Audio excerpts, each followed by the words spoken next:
So, for anyone who doesn't know, my name is Bianca Machuda, and I am the Community Engagement Specialist with Austin Development Services. And the Land Development Academy sessions offer a deeper look at the site plan review process. We get experts from across the city of Austin departments who work with site plans. So, remember, if you've attended classes, you are eligible for a mug. If you'd like a Land Development Academy mug, you can message me and we will find a way to coordinate your pickup of that mug.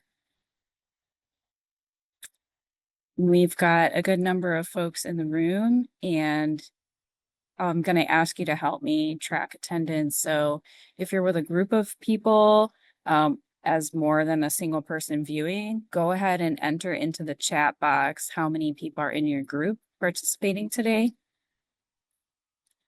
But if you're just representing yourself, that's all right. We've got you counted. And just a note for anyone, hopefully, I think we've got them highlighted, but you may notice we do have ASL interpretation today. And if it's helpful, you can always pin the interpreters, but I think they're already spotlighted for us. So before we get started, I'll go ahead and review our engagement format for today's meeting. If we could go to the next slide. So we've got an hour set aside for the program, and we'll start with the presentation and close with Q&A. So questions can be posted to the Q&A bank at any time by selecting that option at the bottom of your screen, or you can ask live during the Q&A portion by using the raised hand function, which is also at the bottom of your screen. So if you're having issues with either of those functions, feel free to chat one of the meeting hosts and we can help troubleshoot any issues you might be experiencing. Just realize that there is a difference between the chat and the Q&A box. So make sure you're using the Q&A box for questions and then the chat for like tech things. And while we hope to be able to answer all of your questions, for any that we're not ready to answer, if we don't have the information, we will post a follow-up response. And also, as usual, we are recording today's meeting. So you'll receive a link to the presentation and the recording via email as soon as those are ready. So with that, I'll go ahead and hand it over to Rebecca McKay, who's going to kick off her presentation today. Thank you so much. Thank you. As she mentioned, I am Rebecca McKay. I'm a supervising engineer over floodplain reviews in Austin Watershed Protection Department. We also have Zach Kresh, an engineer B, who is a floodplain reviewer. He will be assisting with questions in the chat and that Q&A, and we'll also answer questions after the presentation. Austin Watershed Protection Department protects the lives, property, and environment of our community by reducing the impacts of floods, erosions, and water pollution. This presentation will focus on the flooding portion. Austin is located in Flash Flood Alley. A flash flood is caused by heavy or excessive rainfall in a short period of time. The rainfall exceeds the ability of the ground to absorb it, causing water levels to rise several inches or even feet. Some of the worst flash flooding in the country historically happens in Texas in Flash Flood Alley, that green bar that you see on the map. This extends from San Antonio to Dallas along the I-35 corridor and to the west. Why this area? It's the combination of heavy rain events and impermeable limestone, along with hilly terrain. That means that storm water from the storms runs off into the channel very fast and faster than it can soak into the ground. That turns those dry creeks that we have into raging rivers, often with very little notice. Austin floods. We are a city of creeks. We have experienced many floods over the years. This is some examples across the city of different flooding events we've experienced.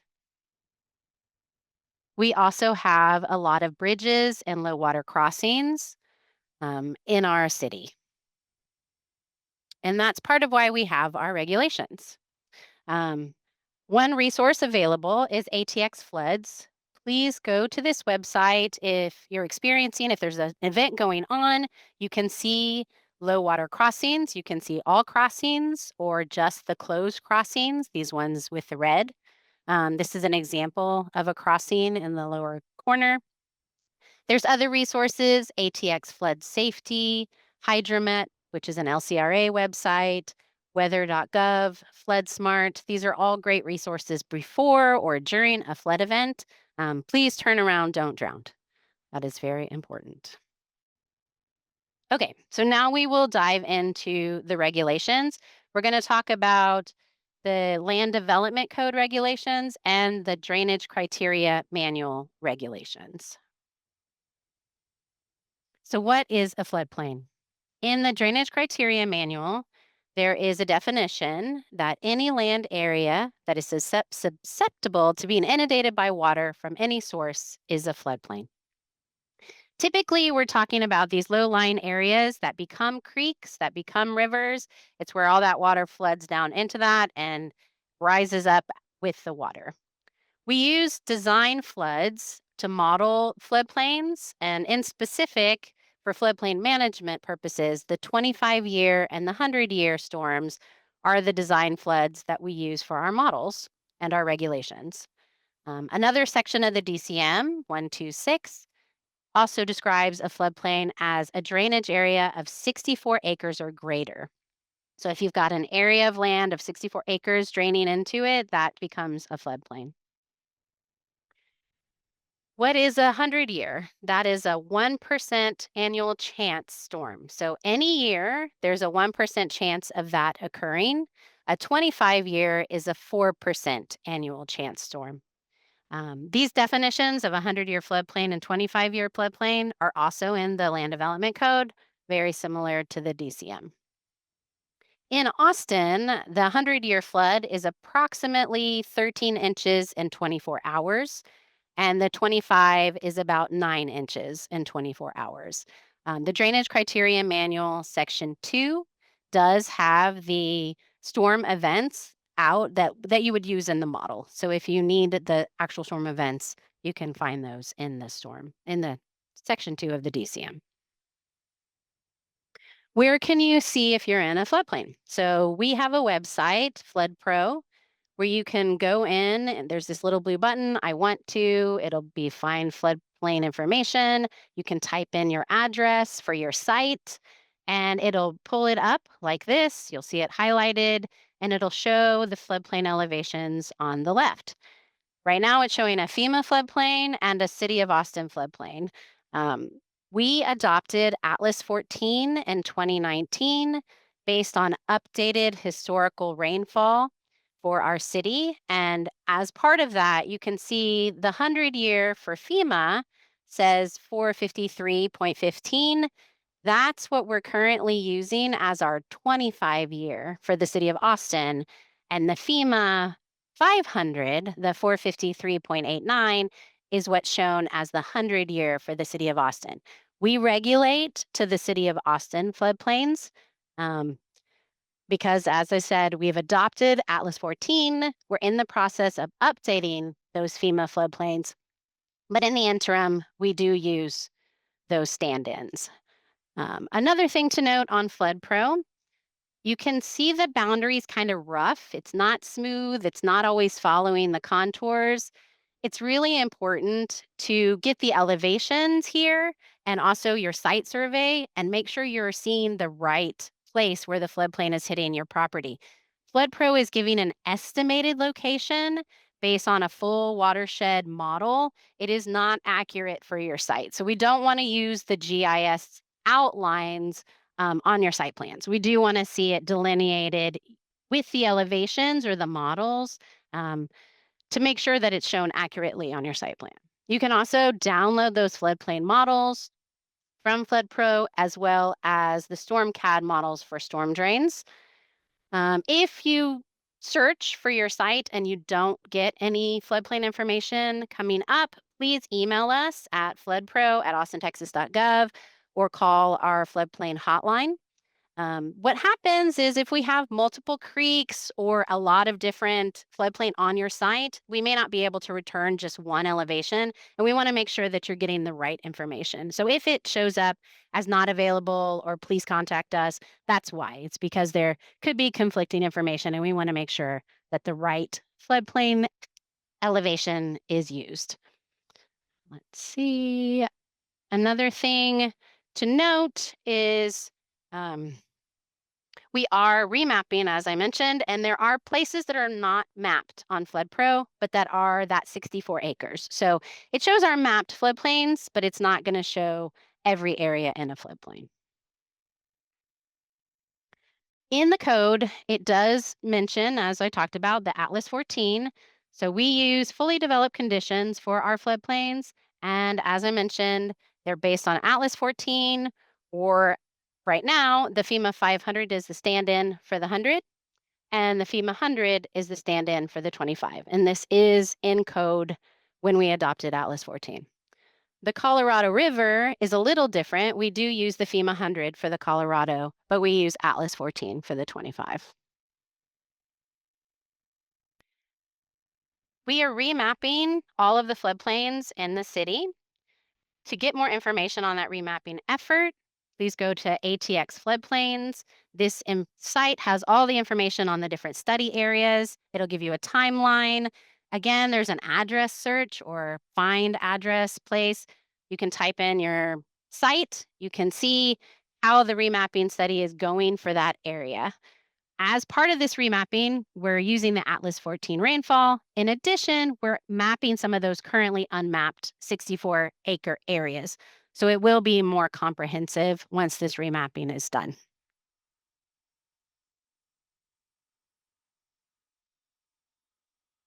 Okay, so back to the DCM. In 126, that 64 acres or greater creates a floodplain. That doesn't mean that only 64 acres or greater. If there already is a mapped floodplain that's less than 64 acres, you would use that. We assume fully developed conditions. I've already mentioned the FEMA 500 is being used for our 100-year, and the FEMA 100 is being used for 25 in our models. Or you can update them using that Atlas 14 rainfall data that is available in the DCM. Delineate that floodplain based on your site contours. Don't use the GIS shape, but actually draw it to where your contours are. We want to see it accurate for every site. And then as you're doing these models and studies, we want to see a report written up with exhibits explaining what you found, explaining how you modeled the floodplain for your site. We will want to see an offsite drainage area map that matches the models. We'll want to see a correlation table between your hydrologic and hydraulic models, a water surface elevation table, both pre and post conditions to see if there are any changes to the floodplain, discussions of how you modified the floodplain, if that is proposed, and how you modeled that. Um, if you open up our model and you don't think it's accurate for your site, if things need to be tweaked, then we will want a discussion of that corrected effective floodplain and why it wasn't accurate and what you needed to update. We will want a pre and post hydraulic work map, and there's a bunch of confirmation statements, no adverse impact, Atlas ASE 24. I'll get into a lot of that more in the presentation, and cut and fill exhibits. But so this is an example on the right of a HEC HMS model. HEC HMS is the hydrologic model. It helps us determine how much water runs off the land, how much water is going to flow into the creek. We do assume fully developed conditions for our drainage areas. So we would look at that as conservative, but we want to make sure that our floodplains are representing fully developed. So on the left, we've got a drainage area map, and on the right, we have that HEC HMS model.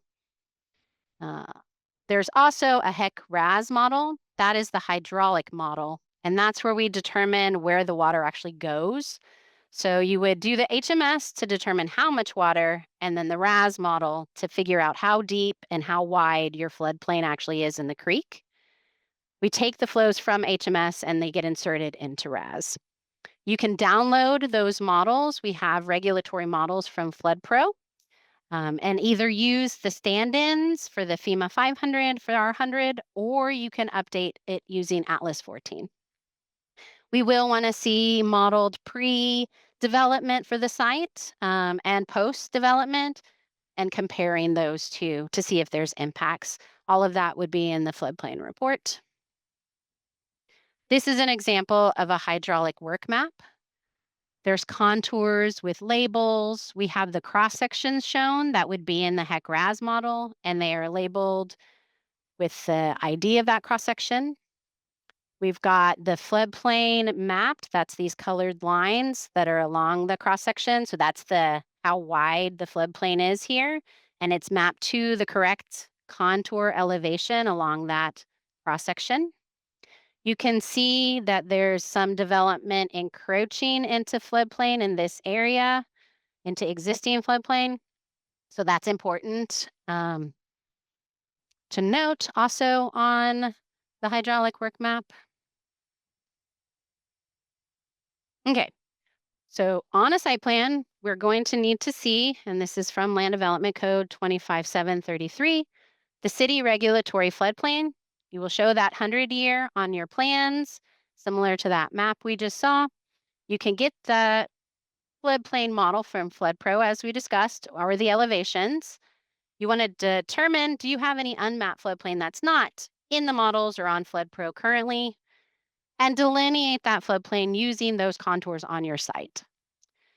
If you are going to be encroaching into the 25-year, we also want to see the 25-year floodplain on your hydraulic work map on your exhibits. You do have to dedicate a drainage easement to the 100-year floodplain. And also, we want to see the FEMA floodplain. If you're going to be modifying that FEMA floodplain, then you will have to go through a letter of map revision process that will be required. And as I mentioned, we are restudying all of the floodplains. And when that's complete, we will be sending those updated models to FEMA. And that should map a lot of those unmapped areas currently. Okay, so now you've delineated your floodplain. And now we want to see, does the development touch or is it located in that existing floodplain? You've got the floodplain identified. Are you going to be putting buildings, parking area, grading, fill, retaining walls, any kind of structural component? Is anything going into that line, that existing floodplain? That is considered an encroachment and that is prohibited. So that's why it's really important to figure out exactly where that existing floodplain is on your site, to determine if you are encroaching. 25792A covers the 25-year floodplain encroachment, and B covers the 100-year floodplain encroachment. This section of the Land Development Code defines development.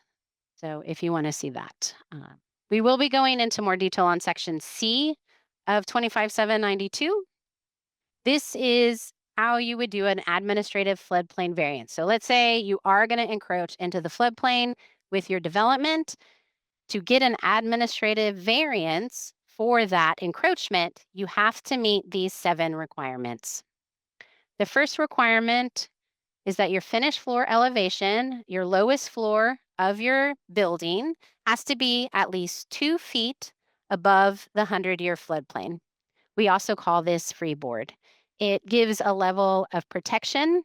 It gives a level of safety. It's the easiest way to ensure that you'll be out of the floodplain. We know that, like with Atlas 14, our floodplain elevations can change as we get better data.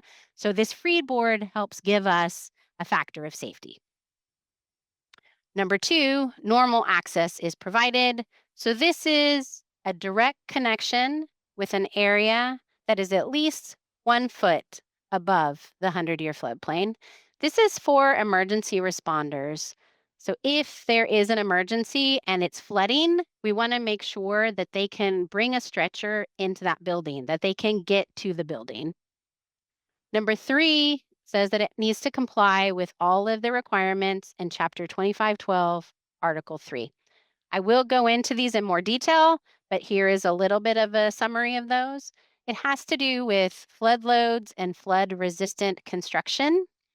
Again, it goes into freeboard and elevation requirements for the structure, finish floor, but as well as the mechanical and electrical systems, making sure there's a means of egress, making sure you've got flood vents, flood hazard documentation, meeting some of the ASE 24 requirements, structural elements, retaining walls filled. There's a lot in that chapter. We will go into it more.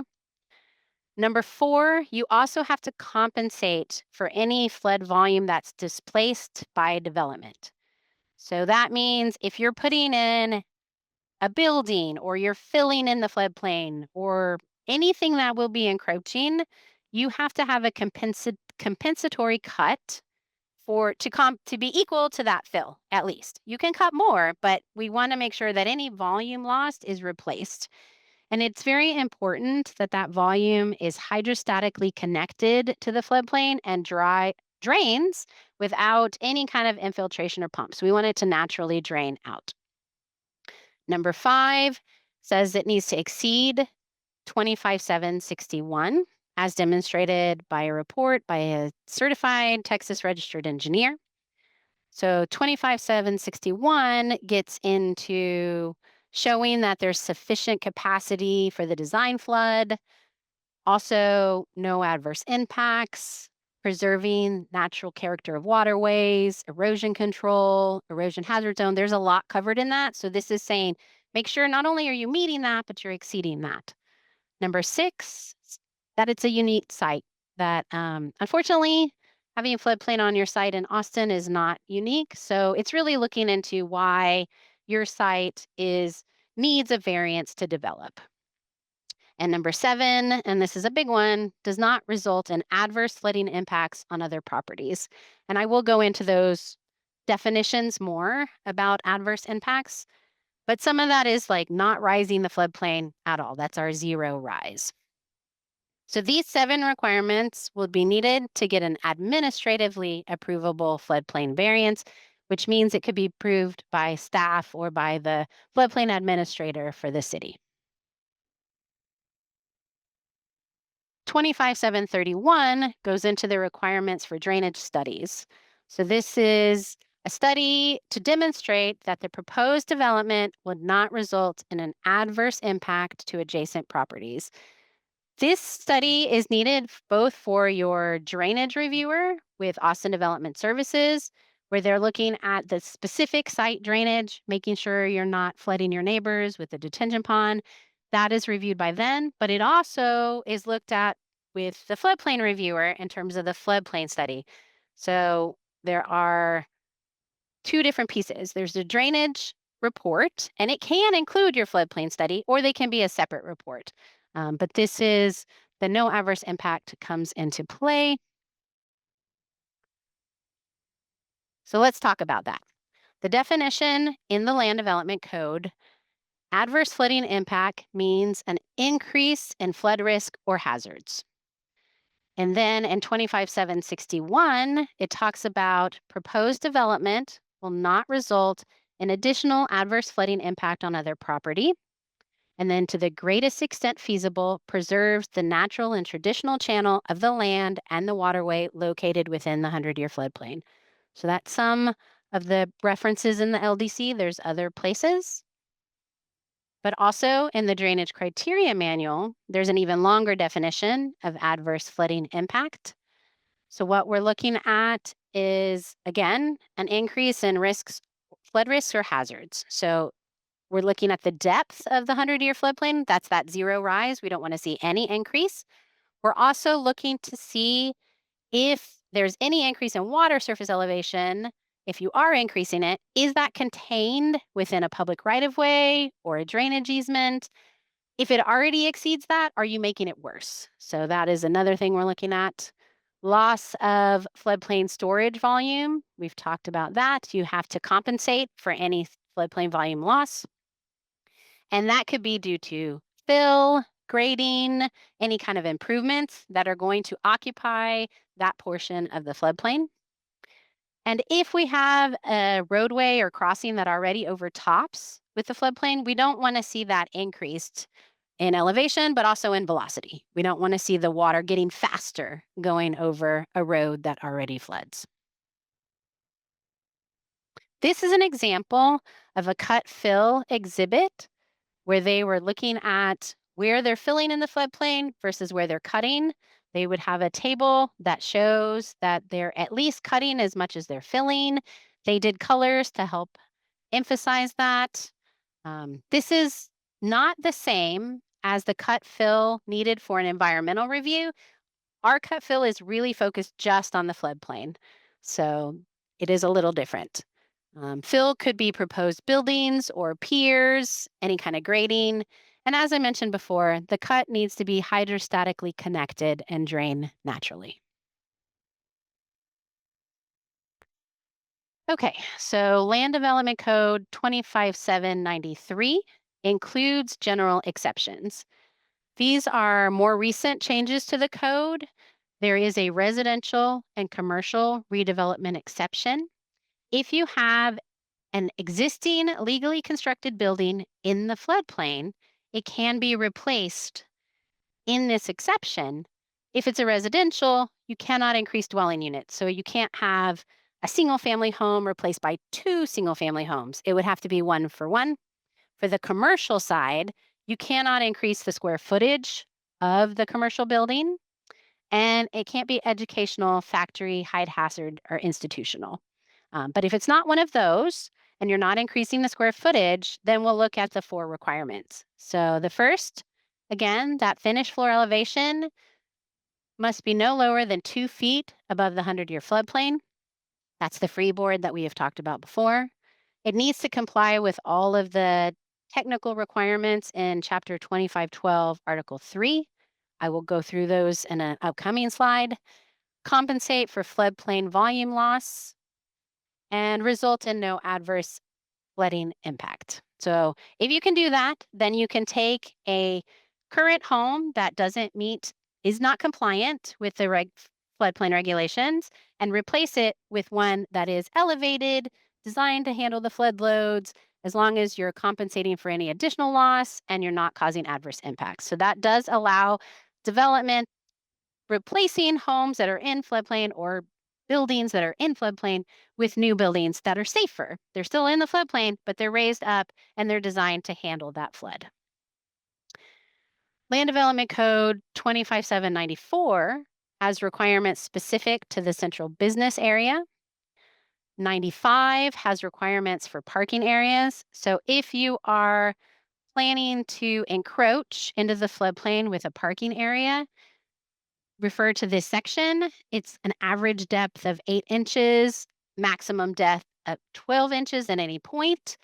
And those are maximum. So you can't be any deeper than that and still be able to be approvable. So that is important if that is part of your project.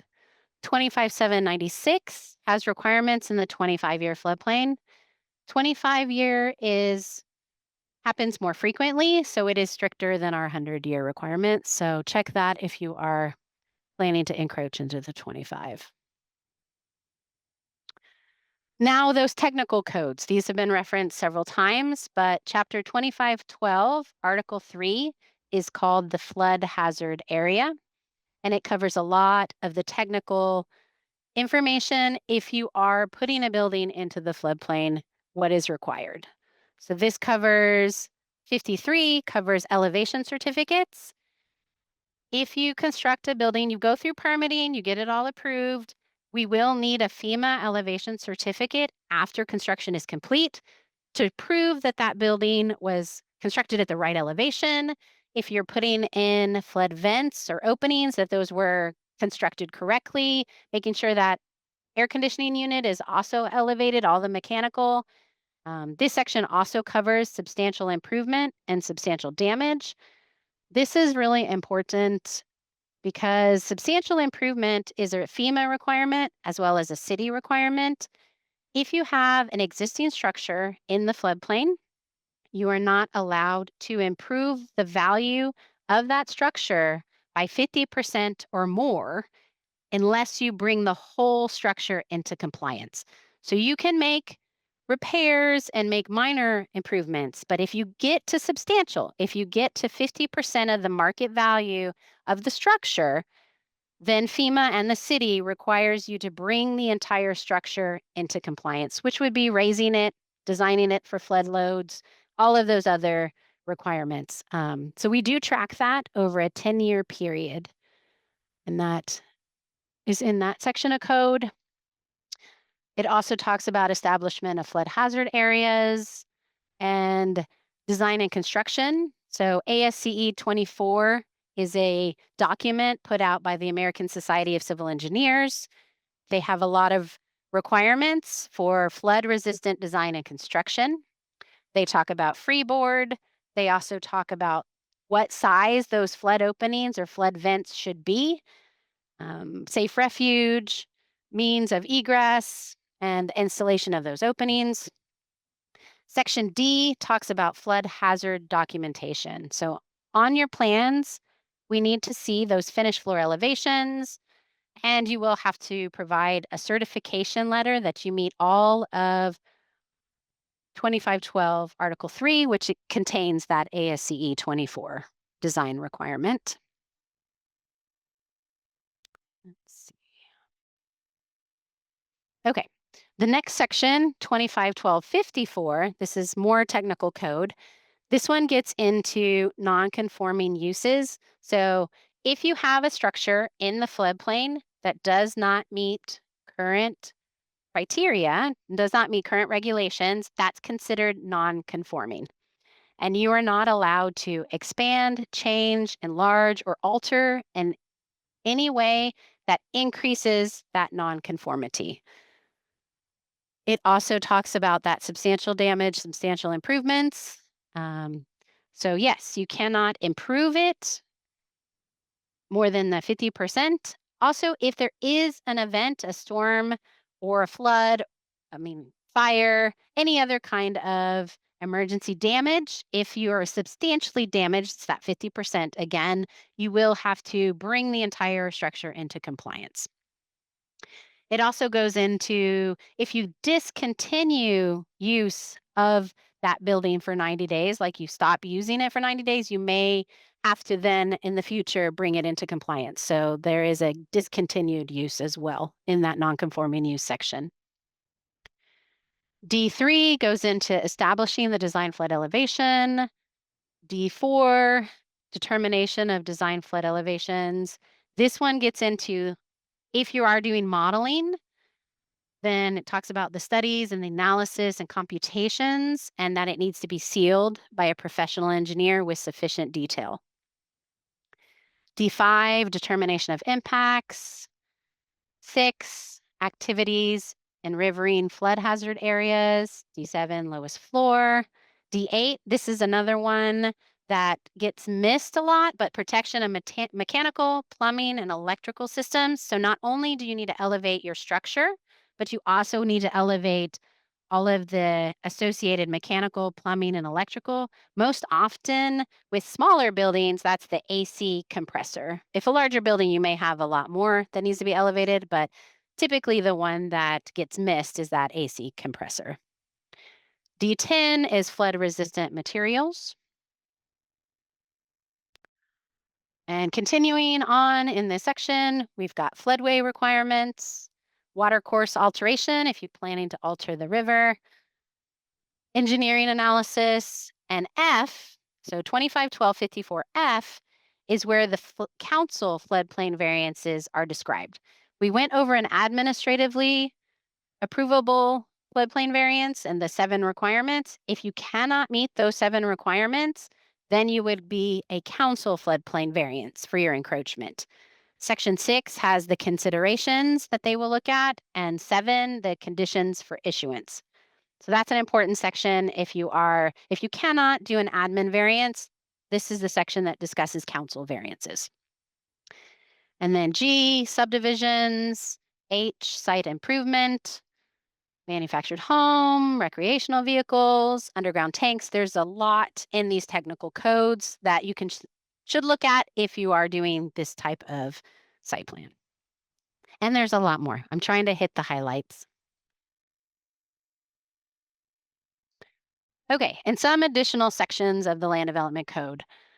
25 to 945. So this is also in that other section I mentioned, but this one does talk again about if you discontinue the non-conforming use for 90 consecutive days, you may need to bring the entire structure into compliance. So that's something we want to make sure people are aware of. 25.7, 3, 4, and 5. This one gets into these three sections. Obstruction of waterways is prohibited. Don't try to block the creek with your project, and that there's a duty to maintain unobstructed waterways. It also gets into standing water is declared a nuisance. And the same thing, 25.761 also talks about how proposed grades will not permit water to gather in a pool that may become stagnant. So these two we cite if your compensatory cut is gonna be a pool and isn't gonna drain naturally, this is where we would be like, "No, we need to see it drain. We don't want it to become stagnant and gather." 25.762, if you are planning to alter the creek, if you're making improvements or changes to the bed or the bank of a waterway, you need to meet all the requirements of that section. 25.7.152 gets into the dedication of easements. And as I mentioned, the 100-year floodplain is required to be dedicated in an easement. 25.12.52 and 25.12.243 are additional sections that reference substantial improvements and substantial damage and go into those a little bit more. And there's more. But again, these are the main ones that we are often looking at or citing for a site plan. So, as an overview, for your site plan, delineate and label that 100-year floodplain. You can get the city floodplain from FloodPro. You can get those models there. Use the site survey to delineate the survey your floodplain on your site plan. Also show the FEMA floodplain. That 100-year floodplain needs to be dedicated on site to a drainage easement. Are you modifying the floodplain? Are you going to change it on your site? Then we need to see the model. It needs to show no adverse impacts. You need to compensate for any volume loss due to fill or anything else that going into the floodplain. You will need to provide that floodplain study and the report. Are you modifying a FEMA floodplain? If you are, then you need to do a letter of map revision that will be required. Does the development encroach into the floodplain? So this is existing or proposed. If you're going to have anything, if you're modifying the floodplain and you're reducing it, but you're still encroaching to where that existing one was, that's still, we still have to review that. We have to see modeling to show that you're not going to cause an adverse impact. We're going to need to see that existing versus proposed, documented in that floodplain study report. We're going to need to see compensation for any lost floodplain volume. Anything encroaching needs to meet all of those technical design requirements, elevating structures and mechanical, designing for flood forces, proper flood vents, openings, etc. All of that, Chapter 2512, Article 3. And it will be a variance unless you meet an exception. There were the redevelopment exceptions, but if you don't meet an exception and you're encroaching even into an existing floodplain, even if you're moving it, that is a variance process. There also are a lot of cover sheet notes and confirmation statements that we will need as part of a site plan. So we'll need to have a certification letter that the best available data was used to delineate that floodplain. So that's why we want you to use your on site survey. If you're using the city or FEMA models, we do need a signed and sealed statement certifying the accuracy for your site. That's not the whole model, but that you've opened it up, made sure that those cross sections and data are appropriate for your site. Because again, those models are for an entire watershed. We know they're not site accurate. We want to make sure if you're using them that you've made sure that the information accurately represents your site for the part that touches your site. And if it doesn't, modify them and tell us why and how you modified it. We also need certification that you're doing flood resistant design and construction. If you are encroaching, that would be that 2512 Article 3 and the ASCE 24 flood resistant design and construction requirements. If you're altering a waterway, and that's where you need to certify that you're meeting 25762, as we discussed earlier. And of course, the no adverse flooding impact certification, that you're not going to cause an impact to anybody else. So, Austin is a city of creeks, and unfortunately, we flood. That's why we have these regulations. We are really trying to reduce the risk to our residents. Um, Please turn around, don't drown. And if you have questions about these regulations, reach out to us. We are happy to have meetings about your specific site and to talk through which regulations apply. That is the end of my presentation.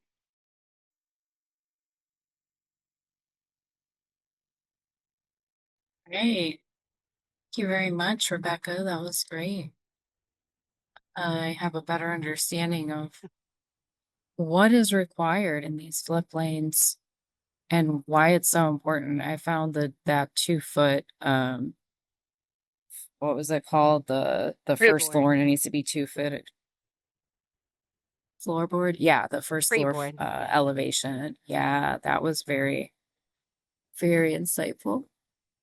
So now we're in our question and answer portion, and anyone who has a question is welcome to raise their hand, and you can state it out loud, or you can also type it in the Q&A box.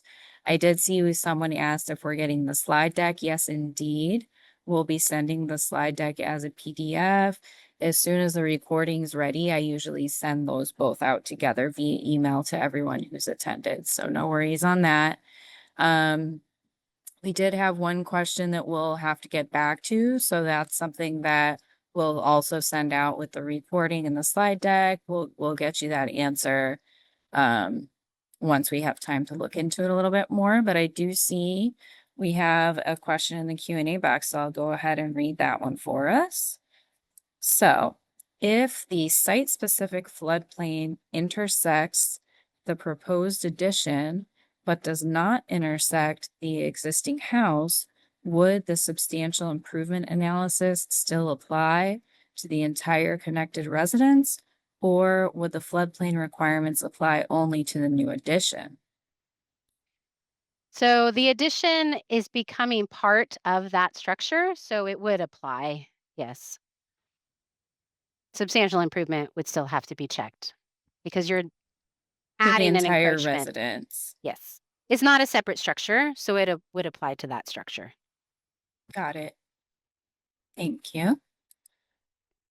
Wonderful. And here is another question. Is there an expected timeline for the remapping efforts that the city is conducting? The best place to look is that website that I mentioned. That is being done by a separate group and watershed, so I don't have those on hand. But go to that website. I know they also have an email that you can reach out to for specific updates for the different study areas. Okay, and that wasn't flood, uh, ATX floodplains, I can maybe go back to that slide, but sure. And I'll put again, it in the we'll chat, be sending that okay. slide out. I think Zach put it in the chat. or I'll put it in the answer. Oh, thanks. There we go. It's in the Q&As, in the Q&A box now for anyone who wants to look at the answered questions. You can do that there.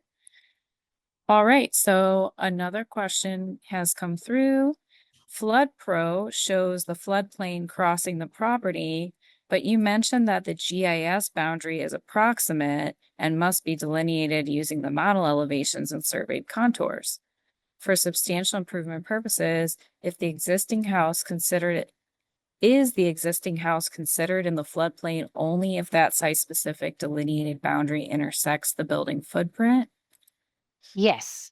And that's why it's super important to get your site survey because the floodplain, elevation on FloodPro is an approximate. So it may show you in the floodplain and you're not, or it may show you out of the floodplain and you are.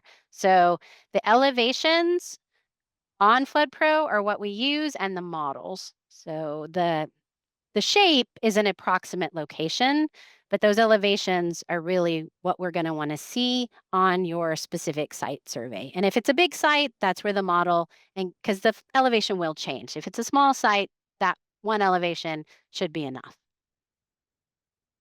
Okay, so for me being, kind of just your layman person walking down the street, if I'm looking at that map and I see the polygon, if I'm anywhere near that polygon, I probably want to look a little deeper, basically. Like, yeah, that line is a suggestion that says, okay, check this out. Yes, that line is using a high level model. And so it's an approximate location. It's not accurate for each site. And that's why we want to make sure you dig a little deeper. That's like, hey, you probably have floodplain on your site. To figure out exactly where it is, please look at your site's survey and get that elevation and figure out where that is.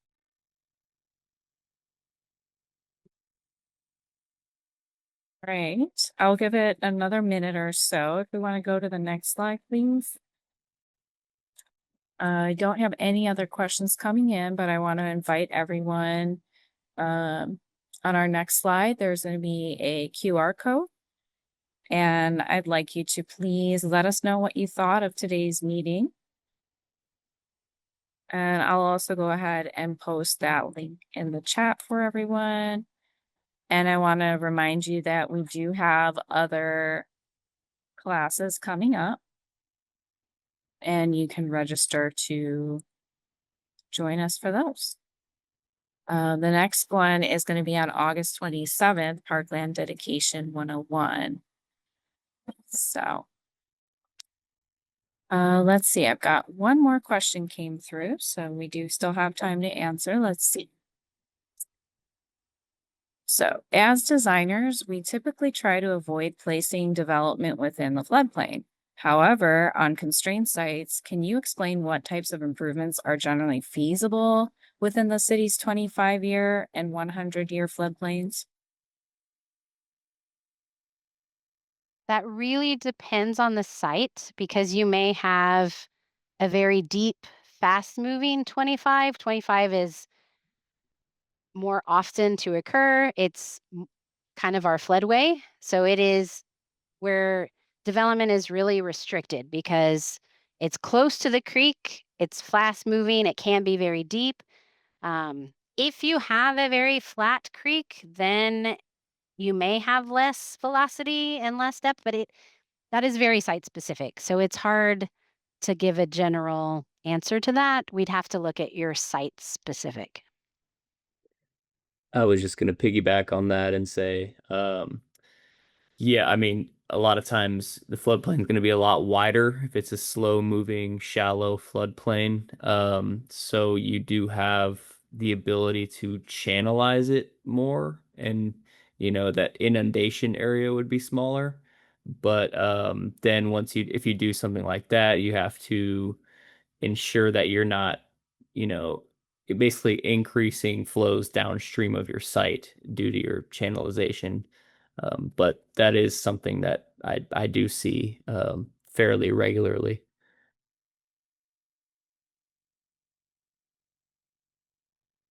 But that would require a lot of modeling and proving that you're not adversely impacting anybody else.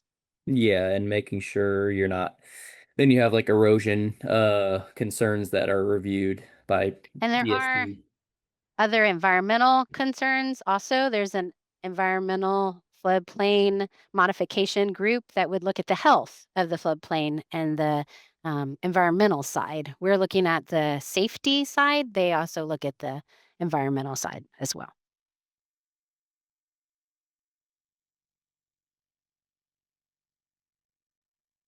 And I think that's going to wrap up our Q&A. I don't see any other questions coming in. Can you take us to the next slide, Rebecca?